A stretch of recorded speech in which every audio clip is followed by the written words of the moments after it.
Okay, we have Cedric here, and he'd like to say a few words. Hello, everyone. I'm honored to be here. So I think that's it. Can you tell the season's getting closer for doing things like this? Absolutely. I'm excited, man. I'm blessed to be here. So. Okay. Does anybody have any questions? How's practice going so far? It's been going good. Right now, we've just been working out, doing sprints, staying conditioned for the season, getting ready. A lot of player meetings, a lot of player development, like just us by ourselves, trying to get each other better, trying to keep forming that brotherhood so we can be a great team this year. Okay, we have a question in the second row.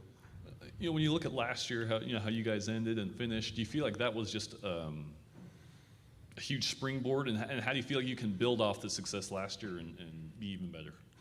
I feel like us continue to have a bond as a brotherhood, just continue to stick together and work together and not have any animosity to each other.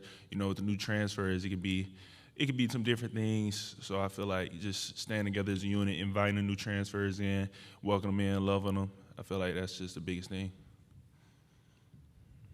What are the biggest strides you've made in your career there going into this year? I feel like I'm a lot more confident this year. Just going off of starting last year, I feel like I know exactly what I need to do. Joiners, he's honing in on the skills I need, my pass rush ability, my run block ability. I feel like I'm just gonna have a great year this year. Okay, in the second row again. What do you remember from the A&M game when you played Texas A&M, and how do you feel like that team is? I mean, how much of a challenge, I guess, would it be to playing them again this year? I feel like it's going to be a big challenge. I feel like we're going to be ready for it, though. We prepared. Our preparation, I remember, for that game was everybody was dialed in, locked in every day from the week before that game ended. Everybody was just locked in, knew it was going to be a big game. So I feel like that was the biggest thing. Over here on the right in the third row.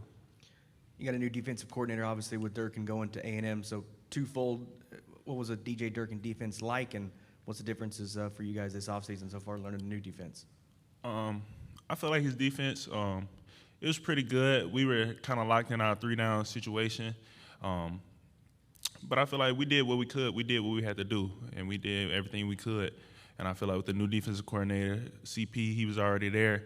So I feel like him stepping up, for us, it was just like welcoming not a new guy in. It would be different. We had a completely new guy. So I feel like him just stepping in, we already knew him. We already loved CP. So just like, hey, you're the guy. You're the guy now. And I feel like he's bringing in a lot more aggression. It's going to be a lot more fun for everybody. He has a lot more packages. We're going to be a lot more multiple. So I feel like everybody's going to have fun. To your left on the second row. With the NIL situation, how is that handled in your guys' locker room? I'm sure you're aware of who's getting what. How do you guys handle just knowing that some guys are starting to bring in some money and maybe some other guys aren't? I mean, it's just really like,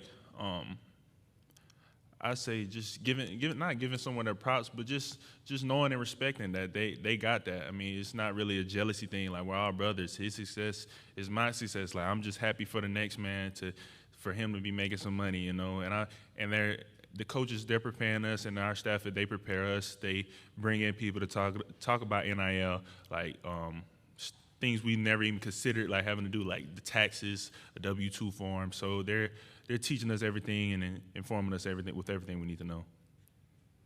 What kind of pressure does a Lane Kiffin offense put on a defense? I feel like it puts a lot of pressure on us. Of course, with them going down. What am I trying to say? Going for it on fourth down, I'm sorry. But them going for it on fourth down, that puts pressure on us. But he trusts in the players. He trusts in the offense to go for it. And if they don't get it, he trusts in the defense to go after them and get the stop. What were the top 3 reasons if someone said, why should I play for Coach Kiffin? What would you tell them?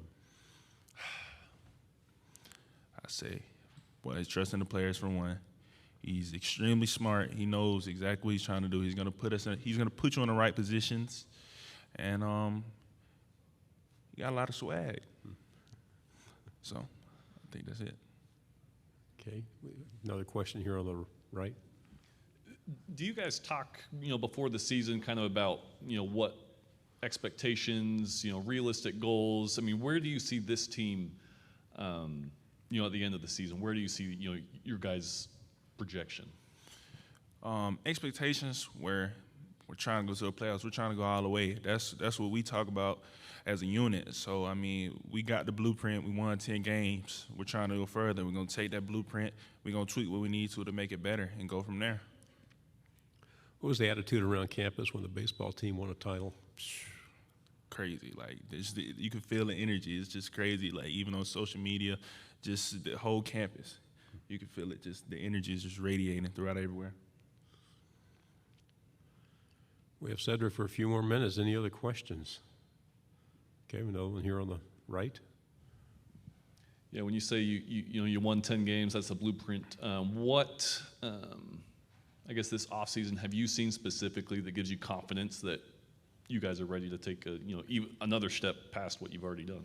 I feel like the depth that we got. I mean, we got so many guys now that can do what the starting guy is doing. So I feel like if I get tired, I got another guy behind me that's doing the same thing. Or I got Tavis right next to me who can eat just like I can. So I feel like the depth, and it's just breeding competition. So the next man's making me better, and I'm making him better. It's the same with our quarterbacks. Like, we don't know who this guy's going to be, but it's whoever it's going to be, they're going to be at their best because they're bringing out the best in each other. To your left on the front row. AP Stedham, WHEP, Foley, Alabama. You're from Mobile. Yes. What does that mean for you to represent that part of the country in Mobile? And what have you tried to do this summer to be a better player? It's an honor, for one, to be from Mobile, Alabama, and playing here. What was the second part of your question? I'm sorry.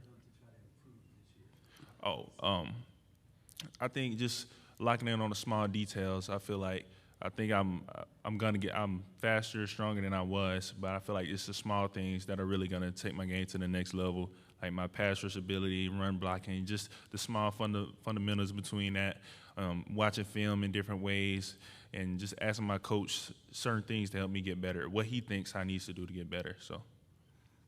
To your left on the back row. Cedric, Dan Peck, ESPN 106.7 in Auburn. Seems like a common thread with a lot of schools is you have a quarterback competition between somebody who was on the team last year and somebody who's arrived via the transfer portal. Ole Miss, no different with Altmaier and Jackson Dart. What have you seen from your quarterbacks, and especially Jackson? If he were to win the job, what do you think he would bring to the offense? I feel like he would bring a lot of energy. He's very energetic. He brings a lot of energy. He's really has a really strong arm. He could throw that thing deep. But I feel like whoever the guy's going to be, like I said, he's going to be at his best. Like Luke, he brings a lot to the table. Jackson brings a lot to the table. And they're friends also, but they know at the end of the day, like, one of us has to get this spot. I'm going to make you better, and you got to make me better. So. We have another question here on the right. You talked about Lane Kiffen's swag.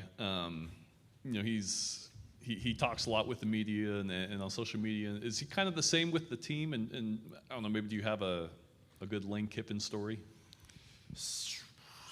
Good Lane Kiffin story.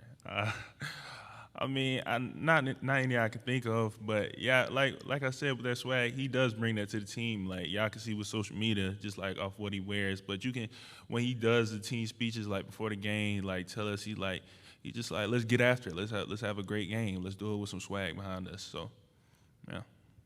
Another question on the left in the back. Your game last year against Tennessee is one of the more memorable college football games of the year. Your memories of that night and sort of the unusual, the unusual circumstances surrounding the fourth quarter of that game. For sure. Having to delay the game because fans are throwing stuff on the field was crazy. Kiffin catching, what was that? Was that a water bottle or a golf ball? Golf ball, exactly. Yeah, catching a golf ball, that was crazy. I remember me and Sam sharing a sack in the middle of that game. It was by far my most memorable game. I'm sorry. For friends of yours who don't play in the SEC, what do they ask you the most about the SEC? They try and like gauge like what's the biggest difference, but it's like, I just know it. I feel like it's the level of skill that we're playing from other conferences. I feel like just everybody's every team is great, like in their own way. Every team brings a different thing, and you can't just slight one SEC team. Like they're gonna come with it every week. So I feel like you got to take every game by game. Like you can't prepare for any other team differently. Any other questions? One more here. Being from Alabama, when you face Alabama or Auburn as an SEC West schools, is it a little bit more meaningful to get to see a team from your home state and play against them? For sure, because growing up, I was an Alabama fan. So, and just watching that, I was like, maybe one day I could play.